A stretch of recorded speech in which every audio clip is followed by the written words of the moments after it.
we give you the facts. It's not what you think. Popeye Newsling, Young King, 1 yard, bless. Good morning, Popeye. Grandma watch Popeyes every morning and every night. Popeye them fi know say you firm a street, and the news where you carry a no counterfeit. So tell all who a fighter you them can defeat, and a God give you strength so your heart no weak.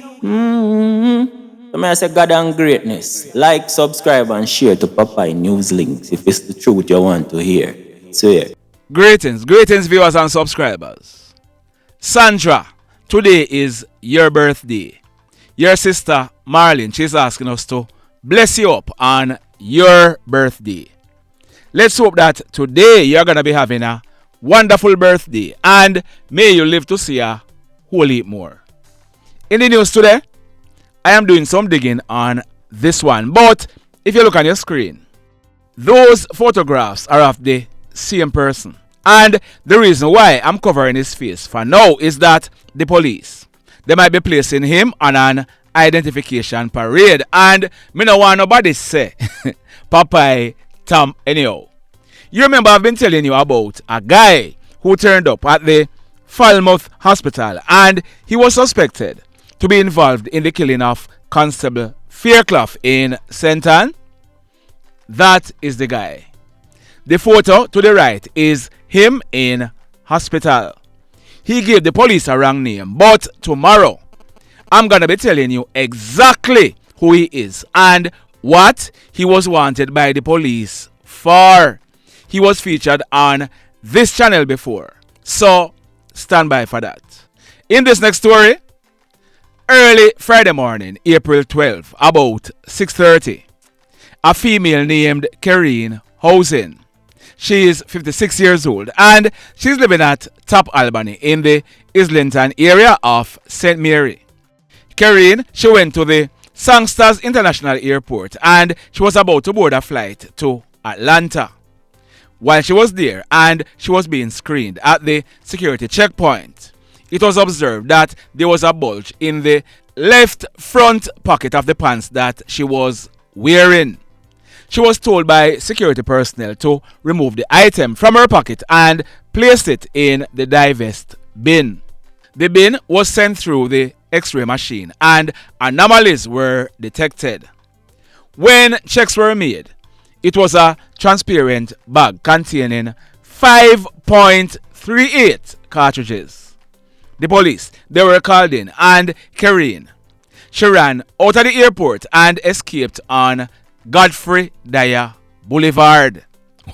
Well, yesterday afternoon, Kerrine, she turned up at the Songsters Airport police station with a lawyer and she was arrested and charged by the police. She was charged for unauthorized possession of ammunition and no, she's not a licensed firearm holder. So, Kerrine, she'll be going to the courts shortly. In this next story, this one took place Tuesday morning, April 17, about a few minutes to 11 o'clock. It took place at Walkers Avenue in the Gregory Park area of St. Catherine. Our information is that a team of police officers, acting on intelligence, they carried out a raid at a house in the area and bingo. One 9mm pistol with the serial number intact, affixed with a magazine containing 9 rounds of 9mm cartridges, were found on a bed in the house. As a result, a 44-year-old mother named Stacy and her 19-year-old son, popularly known as Papa Choppa, they were taken into police custody. If and when any of them are charged, I'll be giving you their full names. But intelligencers, big up on yourself. And officers, job well done. In this next incident, a 24-year-old man, he's a delivery truck driver. He was the driver for a 1990 International Yellow Cab truck with blue and brown stripes and a red body. Early yesterday morning, Wednesday, April 17, at minutes after 6 o'clock, he drove the truck to the Aviary Housing Scheme in Old Harbour to collect some money. This money was so that he could deliver some building materials to the person later on in the day. His 26-year-old wife was in the truck with him. While he was collecting the money from the customer, the driver and his wife, they were upon stand by two hoodlums who were traveling in a white Toyota Probox motor car. They brandished guns and forced the driver and his wife into the Toyota Probox. The hoodlums drove off with them and took them into bushes behind the New Harbour Village, number 4 housing scheme, where they tied them up. The hoodlums, they then took the female to a separate area in the bushes where one of the hoodlums attempted to sexually assault her. Luckily, it was her time of the month. The hoodlums robbed the couple of their cell phones, cash and other valuables. They also drove away and stole the truck that they were traveling in and made good their escape. The couple, they were able to free themselves. Boy, may I tell you. Now, this next incident, it took place yesterday morning, Wednesday, April 17, about 7:15. Listen this now. A taxi driver in his early 40s. He's living in the Norwood area of St. James. Early yesterday morning, he received a phone call from a guy he knows very well. The guy told him that he needed to charter his car. The taxi driver, he drove the car to P Crescent in the Gulf Norwood area where he picked up the guy who had called him. The guy went into the car and told the driver to drive to a section of Mango Walk in Montego Bay to pick up someone who is going to the airport. On reaching a section of Hart Boulevard, the guy, he told the driver to stop along the roadway and await the person. The driver followed instruction. Listen me carefully, you know. While they were there waiting, the guy came out of the car. The driver, he also came out of the car and he was heading to the back of it when the guy pulled a gun and opened gunfire at the taxi driver. All along, this was a plot to kill the driver. The driver, he managed to run off and the guy chased him, still firing shots at him. Some other hoodlums were a part of the plot. They were traveling in a white Audi motor car. They tried to block the driver's path, but he managed to jump over a wall onto a premises, making good his escape. The hoodlums, they took away the driver's cell phone out of the Probox and made good their escape. The driver, who received a gunshot wound to his chin, he was able to drive himself to a nearby hospital where he was treated and admitted. We are told that when the police processed this crime scene, 9 9mm spent shells were recovered from the scene. The mayhem. And still in the parish of St. James. This one took place last night, April 17, about 7:30. It took place at Dean's Lane in Montego Bay in the parish of St. James. Reports are that loud explosions were heard being fired in the area. Our information is that the hoodlums, they were shooting at a guy, but they missed him. A man in his mid-50s who has been selling roast fish in the area for many years, he was shot. He received gunshot wounds to his left foot. The police, they were called and they transported the man to a nearby hospital where he was treated and admitted.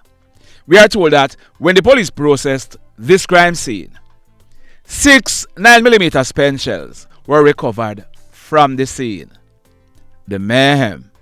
This next incident, it took place early this morning, Thursday, April 18, about 12:30.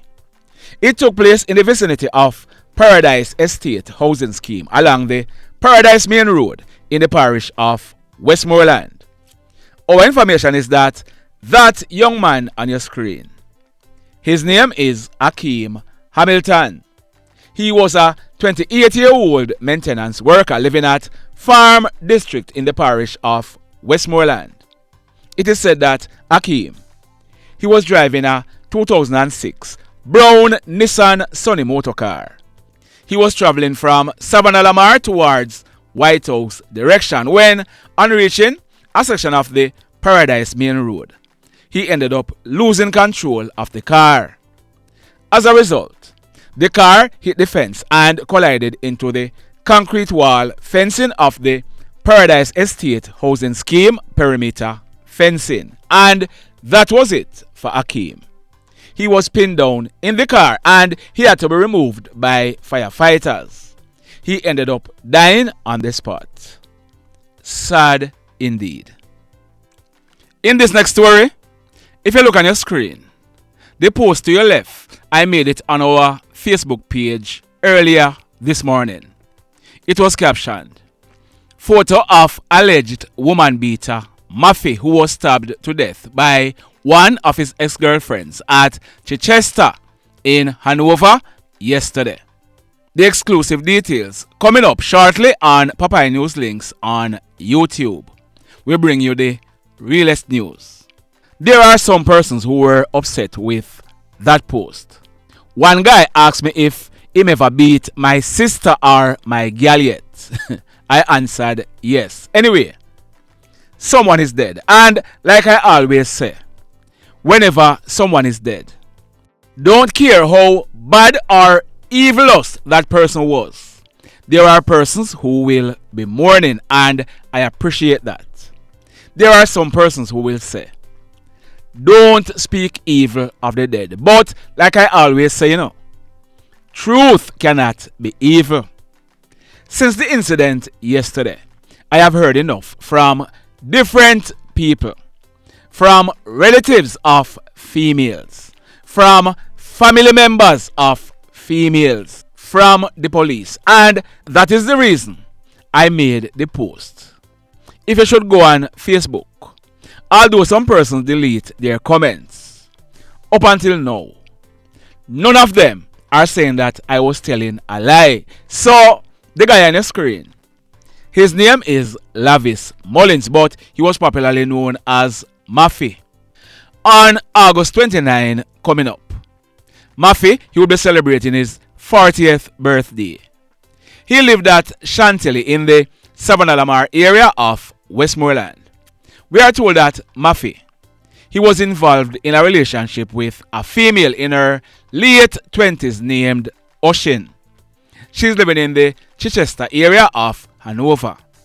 We are told that Maffy, he was very verbally and physically abusive to the female, and she called it quits. But Maffy, him decided that him nah let go. Yesterday morning, Wednesday, April 17, about minutes after 11 o'clock, Maffy, he drove his blue Toyota Axio motor car to Oshin's home. So, what I'm going to be telling you are the allegations.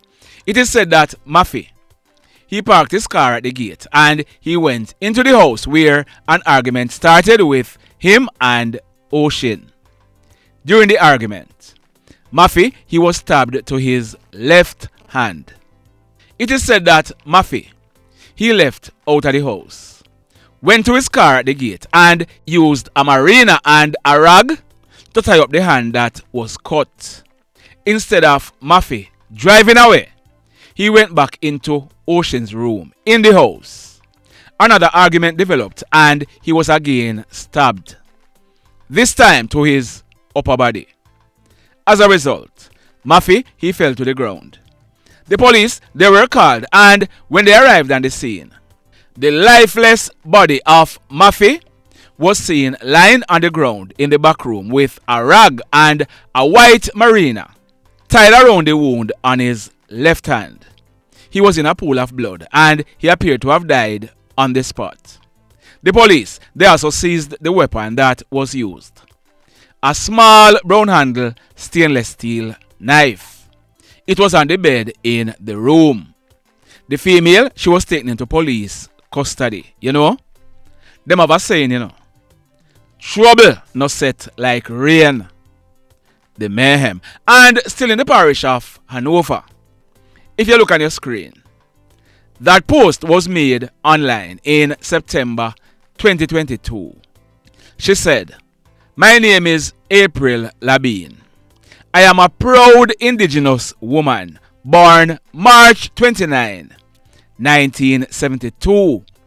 My childhood was surrounded with abuse, which developed into anger issues and addiction as I grew older.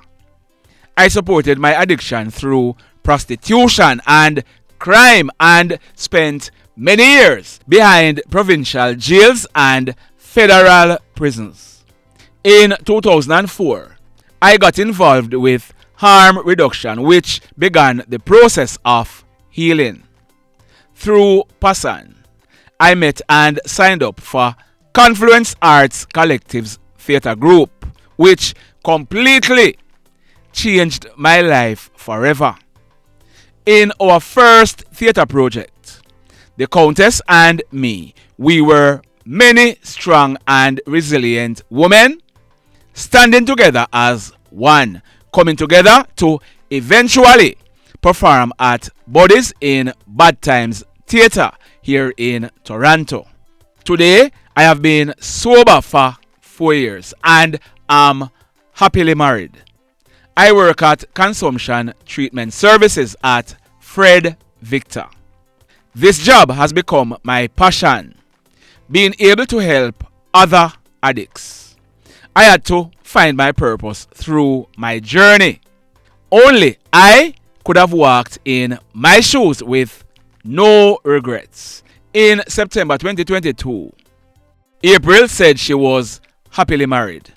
We are not sure what happened between then and now, but from October or November last year, April Sheila Venedam Labine. She lived in the Replin Road area of North York in Canada. Like I was saying, in about October or November last year, April, she rented an apartment at Elgin Town in the parish of Hanover. She was living at the apartment with her Jamaican common law spouse, Eric Collins. We are told that Tuesday night, April 16, about 7 o'clock, April and Eric, they were heard arguing loudly in the apartment. Yesterday morning, Wednesday, April 17, someone received information and went to check on April. April, she was found lying motionless on her back in the bedroom in a pool of blood. The police, they were called in, and when they inspected April, she had received a single gunshot wound to the back of her head. She appeared to have died on the spot. So the police, they are now searching for her spouse, Eric, in connection with her murder. The mayhem. So let me ask you something. Let me ask you something. Have you hit on the love button as yet? If you have not yet done so, remember to hit on it. Also, if you are over here watching our videos and you have not yet subscribed, hit on the subscribe button as also. Hit on the notification bell. Then click all so that whenever we drop a new video, you'll be one of the first to be notified. In the final story for today, this one took place last night, Wednesday, April 17, about 11:30. It took place at Cashel District in the Cascade area of Hanover. We are learning that a guy, his name is Javen Campbell, but he was popularly known as BrownMan. On December 23 last year, BrownMan, he celebrated his 30th birthday. He lived at Cashel in Hanover. We are told that BrownMan, he was at a candlelight vigil in his community. At minutes after 11 o'clock last night, BrownMan and his stepson, they left the candlelight vigil on a motorcycle and headed home. On reaching home, BrownMan, he was going into his house and the stepson was parking the bike next door when Hoodlums pounced. BrownMan, he was attacked and shot. The stepson, he managed to run away without being hurt. When the smoke was cleared and persons went and made checks, BrownMan, he was seen lying on his back on a hillside on a dirt track in a pool of blood. The police, they were called, and when they inspected BrownMan, he had received gunshot wounds to his upper body. When the police processed this crime scene, 6 9mm spent shells were recovered from the scene. The mayhem continues. Blessed love, everybody. Tell a friend for tell a friend for tell a friend about Papa Newslink and PNL Blog TV. Like, subscribe and share. Quicksilver sing, if we just unite, what a country this will be. If we just unite, Jamaica live in unity. If we just unite, what a country this will be. If we just unite, Jamaica live in unity. Hey, crime it a mash up Jamaica. Criminals them a mash up Jamaica. Jamaicans mash up Jamaica. Oh Jamaica, me sweet Jamaica. Crime it a mash up Jamaica. Criminals them a mash up Jamaica. Jamaicans mash up Jamaica. Oh Jamaica, me sweet Jamaica. I coulda sunshine or rain. Jamaica, no problem, no pain. Rude boy them knock out can't tame, but me want me country back. Give me country back. To the street and the lane, everybody them start complain. Bloodshed, what a shame, but me want me country back. Give me country back. Crime it a mash up Jamaica. Criminals them a mash up Jamaica. Jamaicans mash up Jamaica. Oh Jamaica, me sweet Jamaica. Crime it a mash up Jamaica. Criminals them a mash up Jamaica. Jamaicans mash up Jamaica. Oh Jamaica, me sweet Jamaica. Jamaica, Jamaica, the land of the sun. Jamaica become now the